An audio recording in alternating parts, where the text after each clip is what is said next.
Internet dice que hay 91 juegos para la NES sin licencia, pero sé que esto no es cierto. Hay uno más. Lo he visto y es real. Aquí una fotografía de este juego. Para entonces entenderán por qué nunca lo jugaré. Pero primero, vayamos a la historia.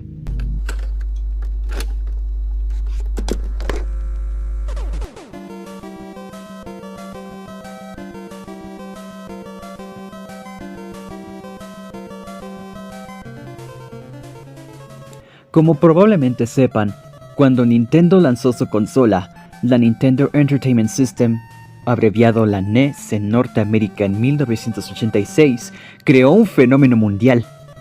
Ya había vendido más de 2,5 millones de unidades en Japón, y el éxito de la consola en Estados Unidos revitalizó por sí solo la industria del videojuego.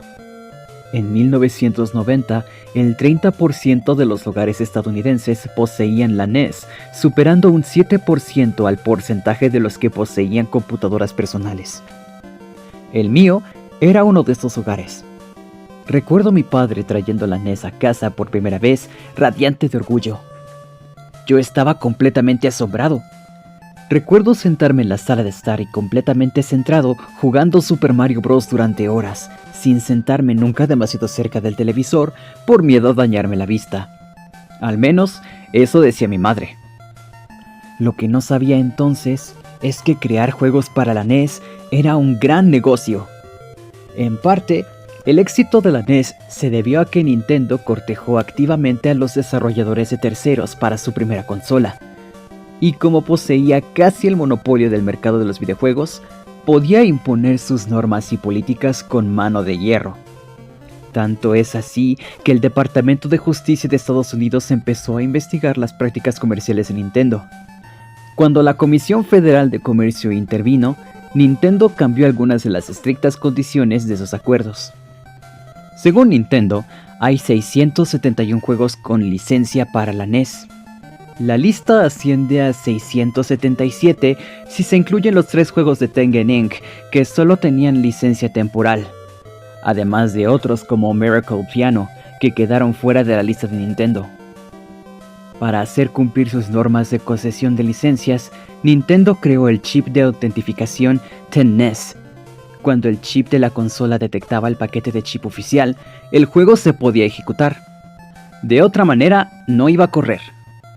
Como pueden imaginar, muchas empresas no quisieron pagar la licencia o fueron rechazadas como socios sin licencia oficial por Nintendo debido a la cantidad de sus juegos. De ahí los 91 juegos sin licencia. En Internet existe la lista completa de los juegos sin licencia para la NES y se puede revisar. Para eludir la protección del chip de la TenNES, algunas empresas configuraron su hardware para crear un pico de tensión de varios milisegundos que pirateaba a partir de cortocircuito el chip de autenticación durante un instante y permitía jugar. Interesante, ¿verdad? A mí me lo parecía. Y a mi padre también. Trabajó para Nintendo en el departamento de desarrollo y licencias a finales de los 80 y a principios de los 90. Y pudo vivir todo eso en carne propia. Pero la historia de Ladder to Oblivion, el tema que nos atañe ahora, no empieza con mi padre, sino con Rob, el fundador y presidente original de LTO Interactive, y su idea de un nuevo videojuego. Rob estaba en su último año del Instituto West Lafayette de Indiana cuando salió la Super Mario Bros. Para la NES. Al igual que miles de niños de todo el país, se obsesionó rápidamente. Cuando se graduó, decidió estudiar informática en la Universidad de Purdue. Él quería hacer videojuegos. El departamento de informática de Purdue se trasladó a un edificio recién renovado en otoño en 1985, y Rob lo aprovechó al máximo cuando empezó la universidad al año siguiente. 4 años más tarde, se graduó entre los primeros de su promoción, con honores. Mi padre me dijo que Rob era una de las personas más inteligentes que había conocido. Aún así, Rob tuvo que lidiar con algunos demonios personales. Su madre lo crió sola, después de que su padre fuera asesinado en un allanamiento de morada, cuando él era joven. Su madre estaba en casa cuando ocurrió, pero se salvó la vida. El trauma resultante la sumió en años de alcoholismo y depresión. Rob estaba desatendido. Como pueden imaginar, acabó bajo la custodia de los servicios de protección de menores. Al principio se portó mal, pero acabó superando la mala suerte que le había tocado. Cuando Super Mario Bros. Salió en su último año de instituto, encontró en él la vía de escape que tanto había estado buscando. Mi padre me ha contado la historia del día que conoció a Rob una docena de veces. Fue un 25 de mayo de 1992. Recordaba la fecha, porque el viernes anterior fue el último Tonight Show de Johnny Carson y Jay Leno fue anunciado como nuevo presentador ese lunes.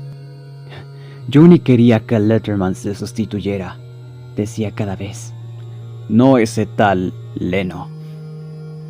Ese lunes estaba sentado en su escritorio cuando sonó el teléfono. La voz al otro lado dudó en un momento.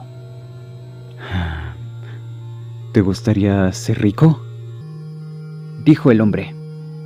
Mi padre había oído esa pregunta cientos de veces y normalmente colgaba el teléfono inmediatamente al oírla. Esta vez era diferente. Había algo en la voz del hombre que le intrigaba. Me encantaría, bromeó. ¿Tienes algún secreto para ganar la lotería? El hombre no se rió. Tengo algo mucho mejor, dijo. ¿Y qué es?, replicó mi padre. Un nuevo tipo de videojuego, uno que el mundo nunca ha visto antes. Te escucho, continuó mi padre. Rob se presentó como el presidente de LTO Interactive, una empresa de videojuegos. En aquel momento, mi padre no tenía idea de que Rob era el único socio. Rob pasó a describir el juego en el que estaba trabajando. Era un juego de plataformas en el que el protagonista se movía por la pantalla de izquierda a derecha, recogiendo objetos y potenciadores y luchando contra enemigos. Al final de cada nivel habría un jefe, con un jefe final al juego. Mi padre me explicó que Nintendo ya tenía un juego así. Se llamaba Super Mario Bros. Rob le dijo que las diferencias estaban en los detalles. El juego empezaba con un joven que encuentra una extraña escalera de madera que sobresale del suelo. Cuando baja por la escalera, se da cuenta de que no puede volver a subir. El único camino es hacia adelante. Al final de cada nivel, el hombre debe luchar contra un demonio que aparece en forma de alguien de su pasado. Puede ser un profesor, un padre o un amigo. Pero el jugador descubrirá que siempre se trata de alguien que ha hecho daño al protagonista en el pasado. Tras derrotar al demonio, el jugador baja al siguiente nivel. Habría 9 niveles diferentes en total. En cada uno, la pantalla se volvería más oscura y los enemigos más poderosos. En el 9º nivel, explica Rob, el jugador apenas podrá ver a través de la oscuridad. Al final aparece el último jefe. El jugador descubre por fin a quien ha estado tratando de alcanzar todo este tiempo. Una imagen especular de sí mismo. Al derrotar al jefe, aparece una nueva escalera que lleva de nuevo a la superficie. ¿Qué pasa cuando el jugador falla?, preguntó mi padre. No quieres saberlo, dijo Rob crípticamente. ¿Puedes decirme cómo se llama? Ladder to Oblivion, casi susurró Rob. Al final, Rob convenció a mi padre para que se reuniera con él y le enseñara el juego. Aún no estaba terminado, pero se podían jugar los 7 primeros niveles. Me quedé hipnotizado, me dijo mi padre. El juego me hizo sentir como ningún otro juego que hubiera probado antes. Empecé a ver a los jefes finales como personas de mi vida que me habían hecho daño. Un profesor de cuarto que me humilló delante de la clase, un antiguo amigo del instituto que me había robado a mi novia. Casi parecía que el juego cambiaba dependiendo de quién lo jugara. Cuando mi padre llevó el juego a Nintendo, se negaron a aprobar a LTO Interactive como desarrollador con licencia oficial. Nintendo tenía normas muy estrictas sobre el tipo de contenido que sus socios podían incluir en sus juegos. Nada de desnudos, nada de sangre, nada de insultos y nada de símbolos religiosos, entre otras cosas. El tema y contenido del Ladder to Oblivion no entraba en ninguna de esas restricciones reconocidas, pero fue rechazado de todos modos. Es demasiado oscuro. Fue la única explicación que le dieron.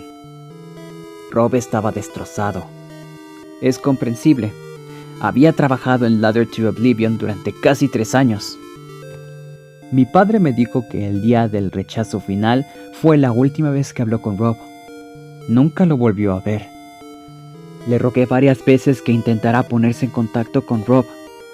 Quizá aún tuviera una copia del juego y pudiéramos jugar juntos. Tal vez, decía, desviando la mirada. Veré si encuentro su número.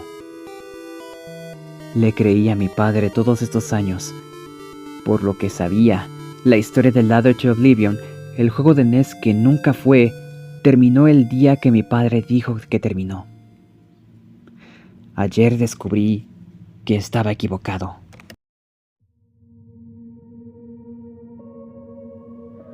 Es difícil decir esto, pero ayer mi padre se suicidó.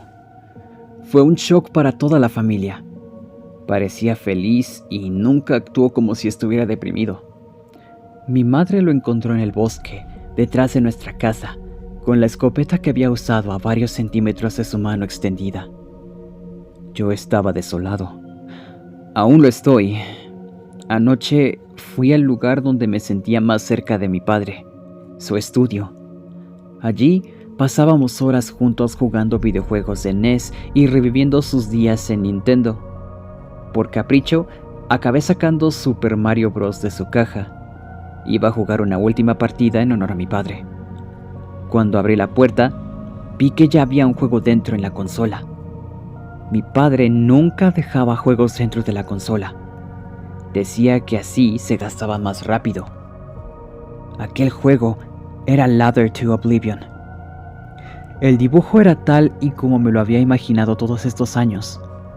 Una imagen en 8 bits de una escalera que desciende hacia un incendio en la parte de atrás con una nota pegada con cinta adhesiva. La nota contenía la verdadera historia de Ladder to Oblivion, el juego de NES que nunca llegó a existir. Pensé en transcribirla entera, pero me di cuenta de que sería una falta de respeto hacia mi padre. La nota iba dirigida directamente a mí. Las palabras que contenía eran solo para mis ojos. Además, las palabras son oscuras.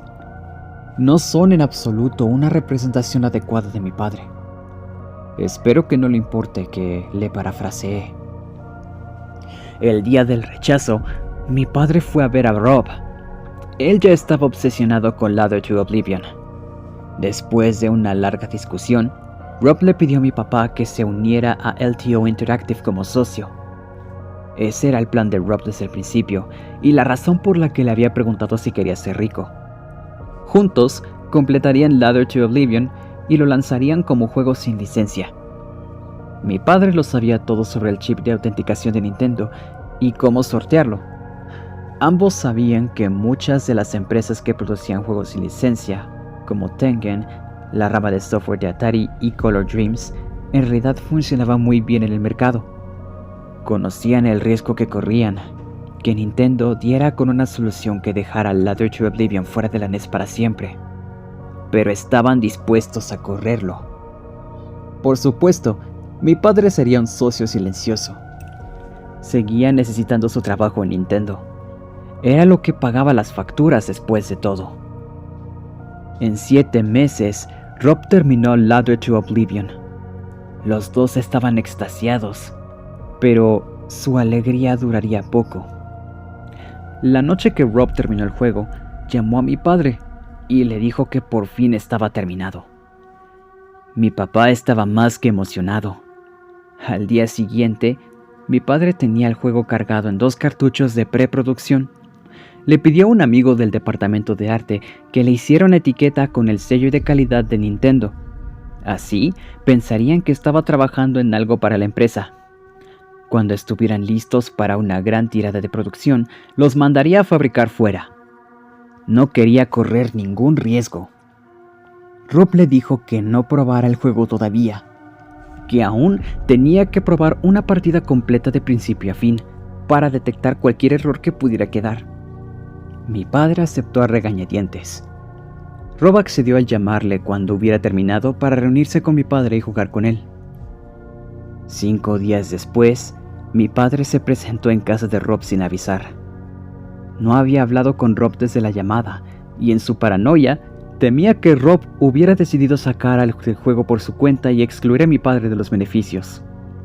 Lo que encontró fue mucho peor. Rob estaba muerto. Supongo que por suicidio. Pero la nota que dejó no está clara.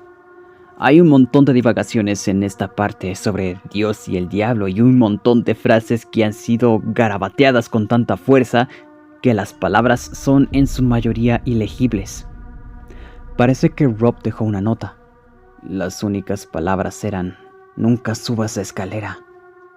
Más palabras garabateadas. Al final de esa página, mi papá escribe que finalmente se enfrentó a sí mismo. Mi papá siguió adelante sin inmutarse. Estaba terriblemente molesto por la muerte de Rob, pero el juego había tomado control de su vida.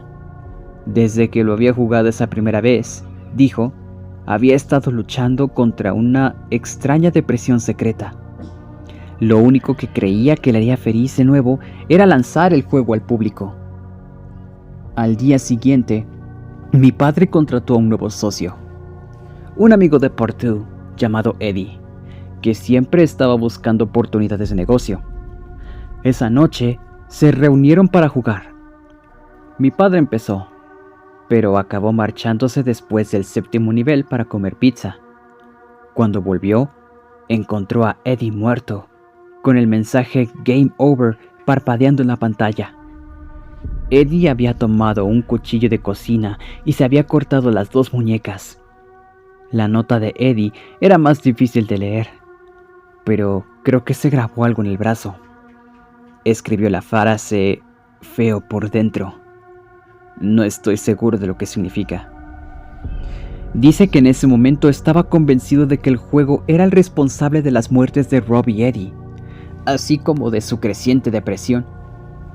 Guardó el juego y juró no volver a jugarlo. No podía soportar deshacerse de él. Yo tenía 5 años en ese momento. Obviamente no recordaba nada de esto, pero sí recuerdo que nos mudamos en aquella época. Mi padre dejó su trabajo en Nintendo y nos mudamos de ciudad. Durante 24 años, mi padre cumplió su promesa. Nunca jugó a Ladder to Oblivion hasta el final, hasta el día de ayer. Incluiré aquí el final de la nota. Ustedes pueden sacar sus propias conclusiones. Yo le creo a mi papá. No importa lo que digan. Y mi papá nunca me dijo lo que pasó con la copia de Rob. Por lo que sé, todavía está por ahí. ¿Ustedes la han visto? 24 años de culpa por fin me han alcanzado hoy. Subí aquella escalera. Algo que dije que nunca haría. Me enfrenté a mí mismo y fui juzgado indigno. Igual que Rob, igual que Eddie. Hay algo malo con la escalera. Casi como la conciencia, es más que la suma de sus partes. Busca en lo profundo de ti, demasiado profundo para la luz, a los lugares que no sabías que existían. Hijo, no quiero morir. Quiero seguir vivo. Pero mi escopeta está en el suelo a mi lado y la oigo hablarme. Suena tan dulce. Su voz es como un canto de sirena. Si puedo ignorarlo, romperé esta carta y nunca notarás la diferencia. Siento haberte mentido. Siento muchas cosas. Por favor, quiero que sepas que te quiero. Por favor, sigue adelante. Yo estaré afuera. No puedo soportarlo. Pero por favor, nunca subas por esa escalera.